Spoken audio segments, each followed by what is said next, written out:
This is the very first thing the probate court is going to require a petitioner to do that is filed to open a probate estate.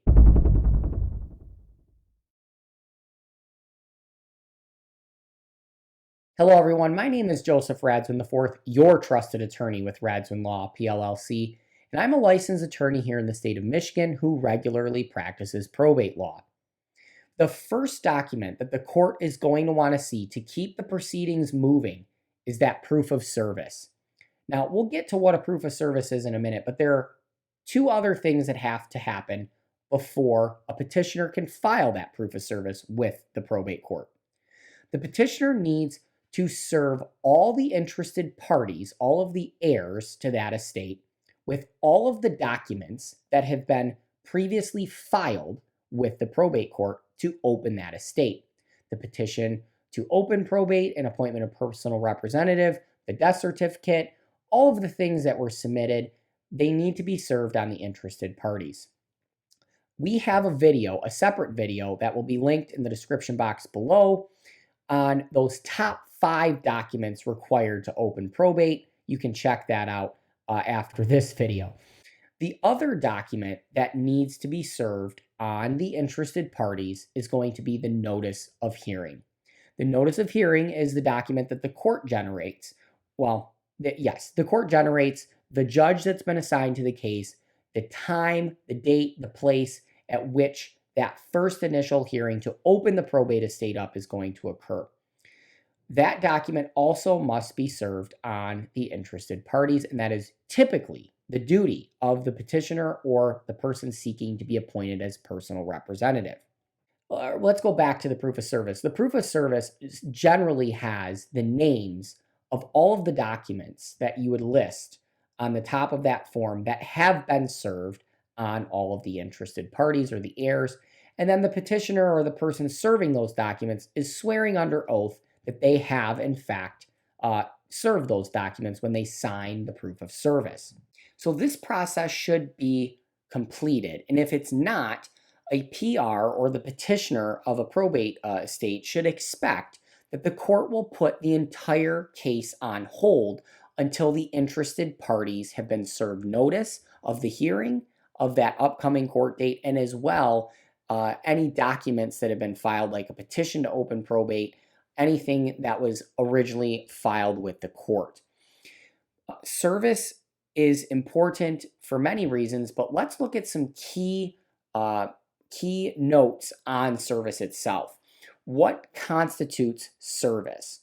Service is not email. It's not going on the Facebook, the Twitter, the Gram, and messaging someone, hey, there's a court case coming up. That's not going to count as service. And we may be laughing, but the people have tried that and the courts reject it. The court rules are very specific on service. Service must be effectuated usually either in person or via U.S. mail.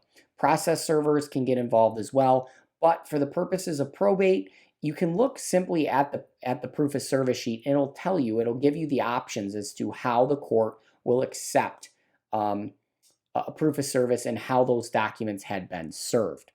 Under the court rules are that service must be made 14 days prior to the court date. So if you have a PR that's going to serve by mail, the date that the PR drops off the letters, either in the mailbox or at the post office, that date doesn't count towards those 14 days. You have to give 14 days in between the date that the PR takes action and the actual court date for service to be proper. So why is service so important? There can be a host of objections that heirs make. Interested parties in the estate can make objections to the personal representative and file them with the court. Objection, Your Honor, that's hearsay. No, not that kind. Objection, Your Honor, that's irrelevant. No, not that kind. Objection, Your Honor, calls for speculation. No, not that kind either. Objection, Your Honor, that's Objection. No, not that kind of objection.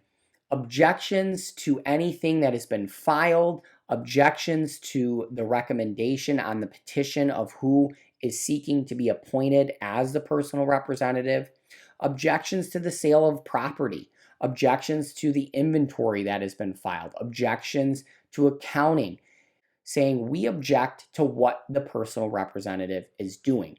But the way that that individual's rights are protected, the heirs' rights, that is, the heirs or the interested parties' rights are protected, is they must first know what's going on.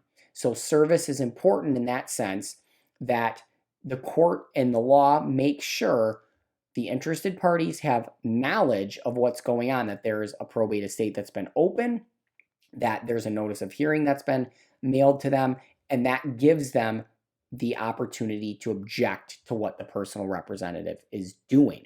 That's objection. And that 14-day window obviously is important.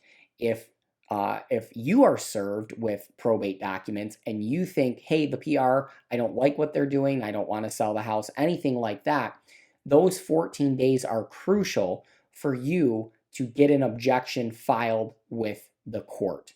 Objection. If you have questions about a probate case here in the state of Michigan, whether you're opening one or filing objections in one and you need answers, get in touch with us. Head over to radzwionlaw.com and send us an email on our webpage through the Get in Touch box, and we will assist you in any way we can. We are here to provide help and guidance in the area of the probate court and probate law. Thanks for watching, everyone. We'll see you next time. If you need to open a probate estate and don't know where to start or which forms to use, I will send you a free probate tip sheet. All you need to do is go to radzwionlaw.com. The link will be in the description box below, or you can search Radzwion Law in any web browser. When you get to our homepage, you should find the Get in Touch section. It should be towards the bottom. Here you will enter your name, email address, and the words probate tips in the very bottom box. Then click submit. I will then send you an email so that you can download this free probate tip sheet. The tip sheet has links to many of the probate court forms that are required when opening or administering a probate estate. It also has some other checklist items that you will need when opening a probate estate. So head on over to radzwionlaw.com to get yours today.